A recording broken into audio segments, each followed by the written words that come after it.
Damn church. Mennonite church. Oh. I learned how to sing harmonies by the age of 3. We all took piano lessons, you know. And then, yeah, at the age of 3, actually I didn't speak till the age of 3. And then I heard Elvis and singing How Great Thou Art. He did an album of hymns, and yeah, that was a beautiful rock and roll voice in me. Yeah. That was the one with the Jordanaires and yeah. Blackwood Brothers. So, yeah. Obviously, you had to listen to classical music. Go to the neighbors; they had pop radio on, you know. And my brothers were juvenile delinquents, my older brothers, and so 56, 57, 58, they had, you know, Buddy Holly, Elvis, Eddie Cochran, and you know, the wild shit.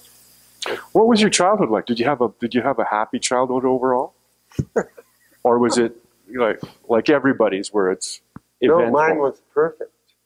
So you had a perfect childhood. Spoiled rotten by my mother, and except for when the bar of soap came out and telling Dad, and then being whooped, you know, later on in the day, but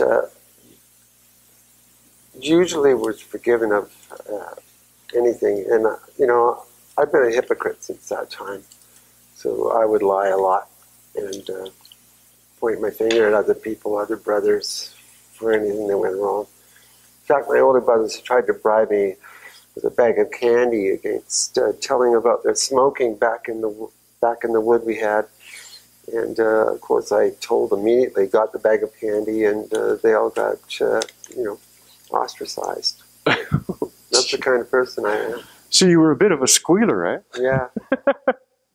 Oh my goodness. Snitchline. So at what point did you pick up the guitar? Like when did you start? Oh, much later, 13, not till 13, because I was playing piano, and then I hated the lessons every day and rehearsing. So well, my older brothers played it really well. In fact, they even had a rock and roll band, 15, 16, but I don't know, I picked it up too late, I think, 13, 14. I never really played till punk came along and freed me from my false ideas about what music is and should be. What were your false ideas back then? Well, I was just... You wanted to be a rock star? A lying, lame, hypocritical, trying to get out of trouble kind of guy. And it was the kind of music that said you have to be brutally honest. And here was the method to do it. And with all my musical knowledge, I added it to that new ethic, if you want to call it that. And voila. So you took piano lessons? What? You took piano lessons and then you took guitar lessons, or? I took one guitar lesson. Just one? Yeah. And the rest was self-taught? Yeah. What did the punk lifestyle and everything, what did all that mean to you? Like, no, lifestyle, it's just the type of music. It's try to get away from a light lifestyle, a light, phony, lying lifestyle, and to be honest about politics and music and what's going on in the world, and not mincing words. And but at the same time, it's an awesome way to learn how to play. If you don't know how to play, you can pick up a guitar, and if you have any kind of music in your mind, you can translate it through your fingers onto a keyboard. And if it doesn't sound great to some people, it's art to other people. So, you know, you could win one way at least. So your first band was the K-Tells. And well, that's my second band. I had a band through the early 70s, and we played dance halls all over BC. So was that like cover tunes? We wrote our own music, and actually put out an album, and we were called Smorgs. And our singer, you know, ended up working in Ottawa for Canadian Policy Forum, and actually he was an MLA too, but he was not for the poor lifestyle of a rock and roll itinerant, but his name was David Mitchell. And then you went on to the Young Canadians. Yeah, after punk broke, yeah. K-Tells Young Canadians. So you got sued for using the K-Tel name. Yes. And did you think that was $50,000 rightfully so? right on the first suit papers, saying that's all we were worth against, and the value of the damage against the goodwill of their name, which I'm sure they were ripping off everyone and everything and every band in the world at the time. Yeah. I thought we could have fought it in court, but it would have taken years. Yeah, and too much money. In cases like that, only the lawyers make money, right? I mean, a judge could, not in this day and age, a judge could separate art from commerce, surely. Mm-hmm. Yeah, and decide on the side of genius as to the use of a name which denotes ultimate commercialism, and stuck onto a band that is trying to destroy that very commercialism. So that would be a tough fight in court, I think. Were you shocked that Hawaii was a hit? No. It's a good song. I've been singing it in my head all day. Oh my God. Let's go to fucking Hawaii. Yeah, it's that song, and then there's other songs, and then there's more other songs which are, better or worse. It's basically Hawaii 5-0 done with the surf beat, and you add fucking, and there you go. That's all it takes, right? Whole punk upheaval in 3 short minutes. Was there a lifestyle that you associated with the music back then? Well, poverty lifestyle, like craft dinner lifestyle. Craft dinner. We had something called Bean Supreme. What was that? We added vegetables and other items that were left around the house. It wasn't. Craft dinner is noodles and cheese, and you can make them cheaper than even craft dinner if you have an adventurous mind. You can just make pasta, and it tastes better than craft dinner. Anyway. Yeah. Were the bands back then in the Vancouver scene, were they kind of like a united force? Did they all help each other out? Oh, they're envious and jealous, and they hated each other's tiny successes as they happened from weekend to weekend. So it wasn't a unified kind of a scene? No, it was like teenagers, spitting on each other. Come on. Well, that's we all went to see each other, and the thing was that we were not all the same. Well, every band was different, We weren't all 3 chords and black leather, and everyone was different, and they had their own musical outlook. It was quite amazing if you look at the album Vancouver Complication, and you had everything from wild art rock, Hugh Jerks, and the Generators, all the way around to working class punk with Subhumans and DOA. Your solo career, was that just like a natural progression? It just came about? No, I wanted to be in a band.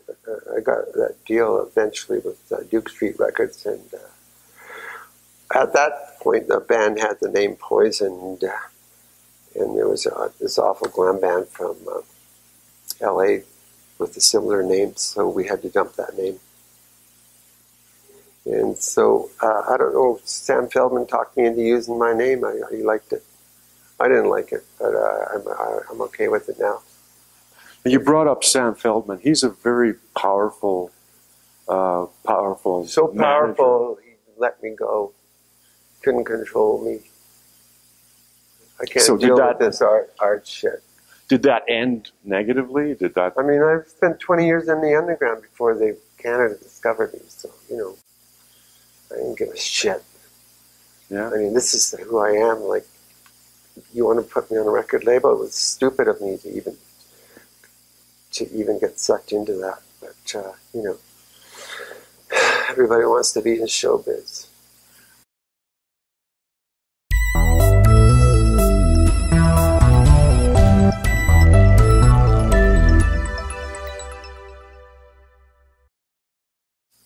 He needed money. So that was as simple as that? I think so. He had a connection in Vancouver. The guy played on my tape. He was in Sam Feldman's office, and he deigned that I had a heart and I don't know how many thousands were involved, but he, you know, completely sucked the life out of my music. So you don't think that the combination of you and John Cale worked? No. What was wrong? Well, I was on drugs and he wasn't.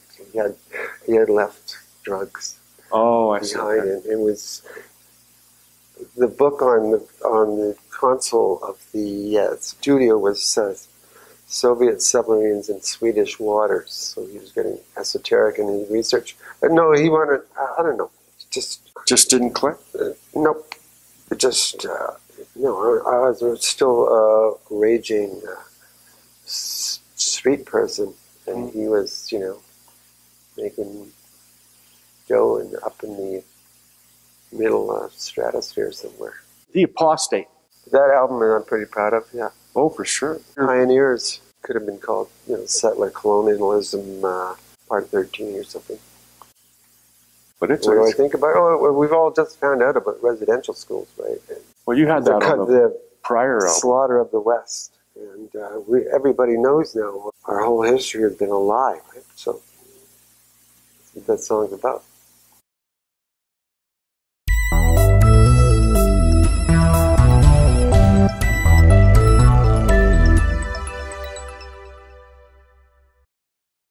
Well, everyone's got a James Heritage story in this town, but he wasn't too intelligent for this life,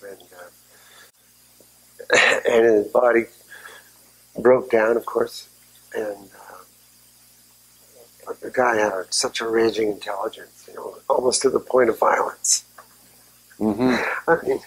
I mean, you know, defend people. I mean, walking through at the end of his stint at the Herald, I mean, he screamed in the editing room, "I'm a fucking heroin addict. What are you going to do about it?" He knew he was already being sold out to commercial interests or whoever bought the Herald. And then, you know, walking to Safeway with bikini underwear and boots and just a trench coat. Really? You gotta love him for that. I never heard that story. I stayed with him for a stint, 96, I believe, 97. No, I never heard that story. Never heard that story? No, that's a new one. That's a new one. His No Holds Barred music reviews were great. I mean, he gave me shit for an awful demo tape that someone put out much later, 20 years after it came out, and you know, he was right. It was a piece of shit, but someone grabbed it and put it out, tried to make money, and say nothing. Yeah.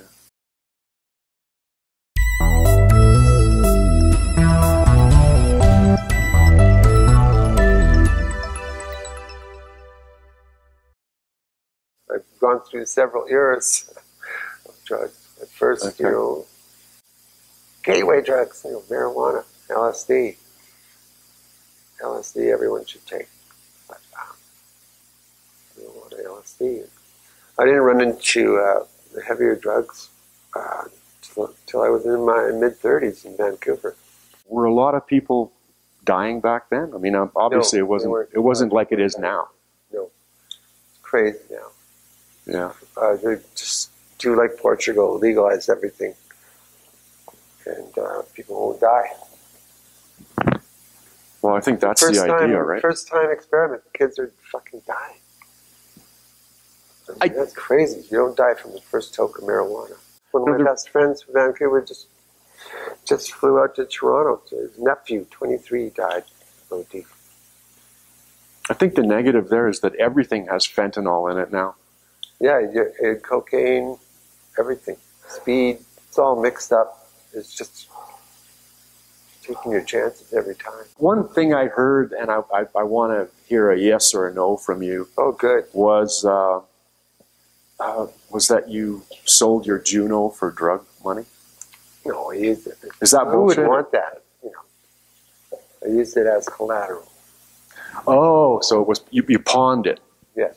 I see. Okay, so you didn't actually sell it for money. You just pawned it. Keep this. You know I want this back.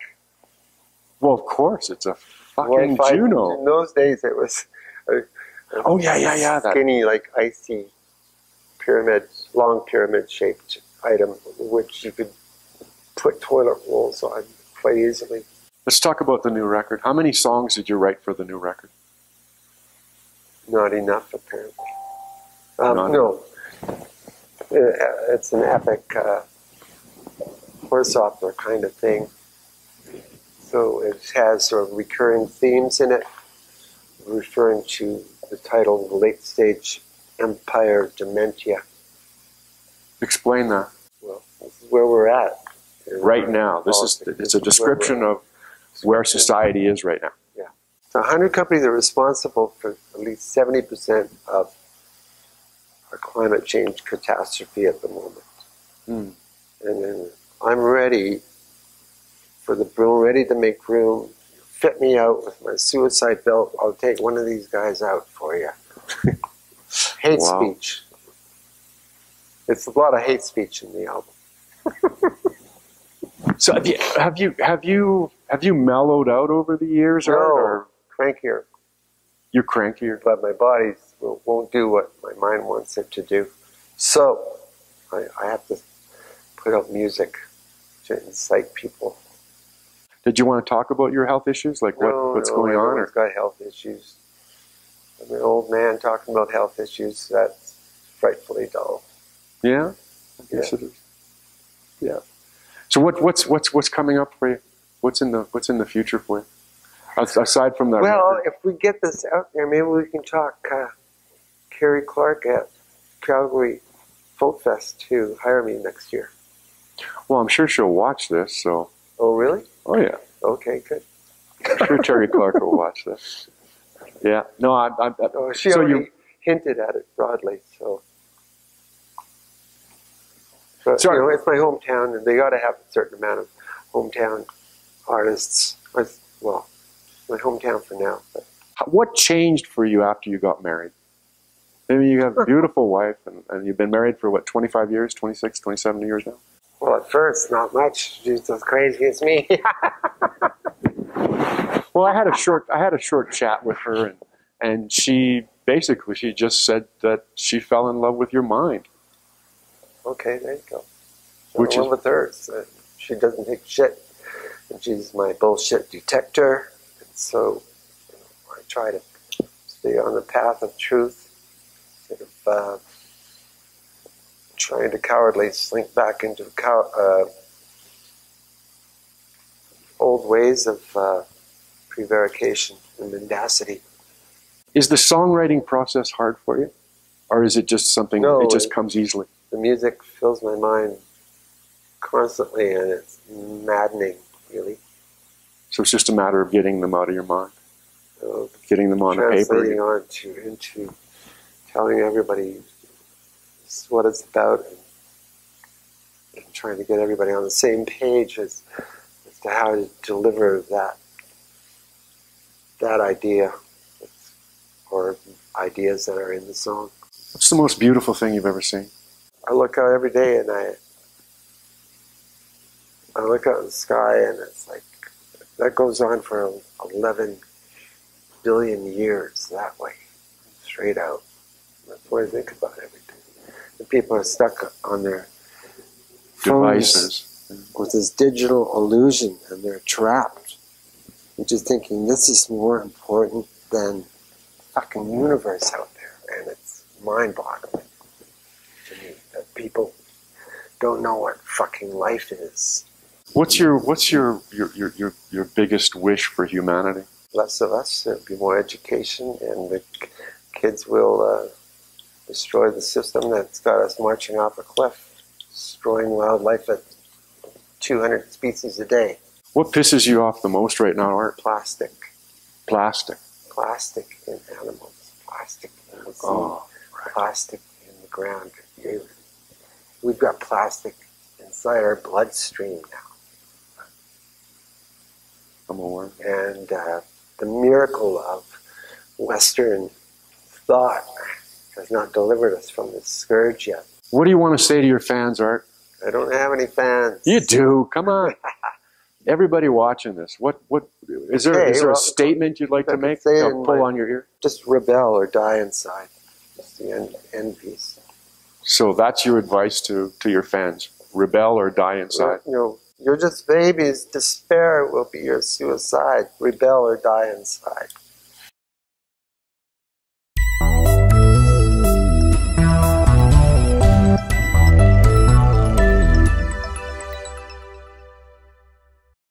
Yeah, and it's very Kinks-like because I always loved the Ray Davies.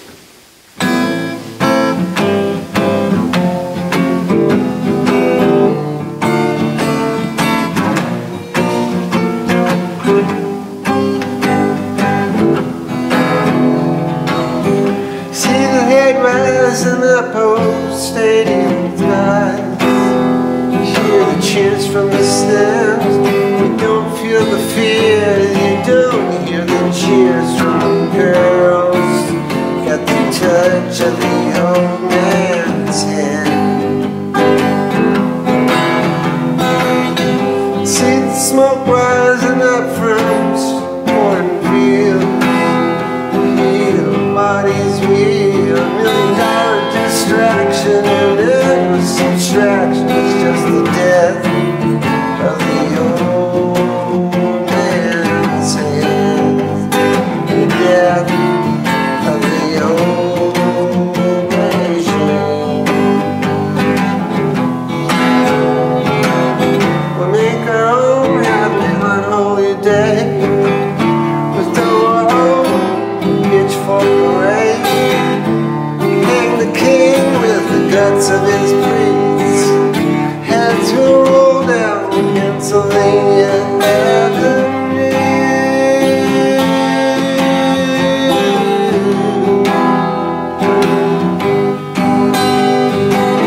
You'll be singing with me in the dead of the old nation. It's just the touch of a dead man's hand.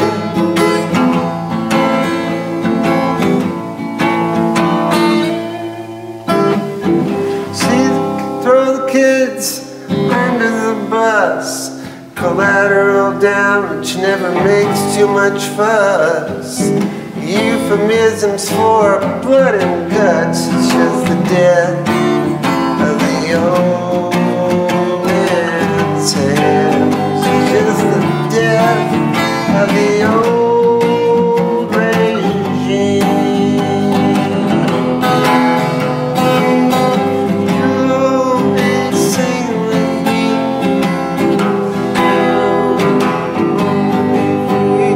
Singing out so endlessly. It's just the death of the old regime.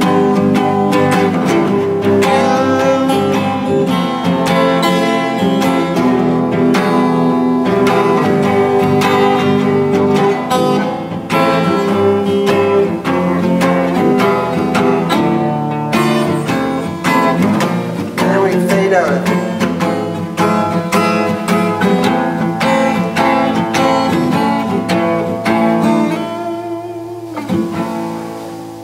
All right. Thank you. Thank you, Art. Thank you so much. Well, thank you, man. Really Thanks- appreciate it. Thanks for your interest.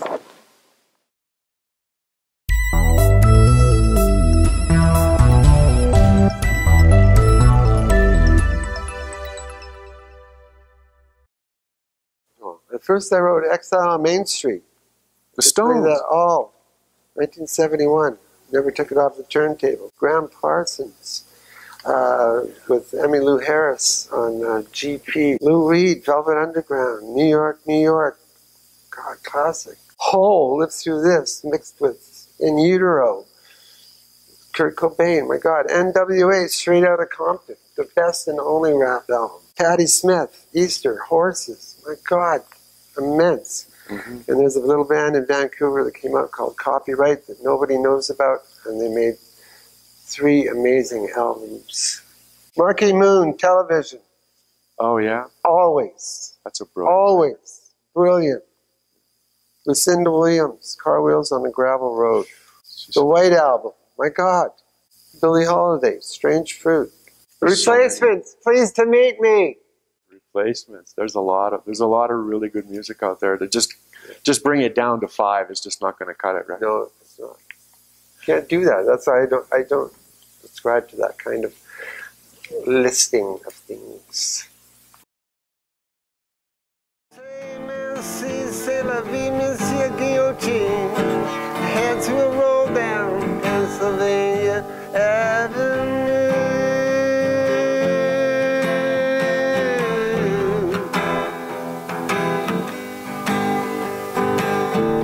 You'll all be singing with me at the death of the old regime.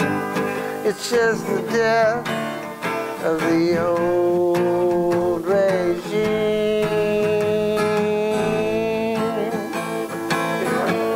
You could introduce it and then take off from there. Yeah, I'm just practicing. Or you thought you were already doing it? Oh, yeah, well, I guess we did, yeah. Introduce it as here's a new song I'm working on called The Death of the Old Regime.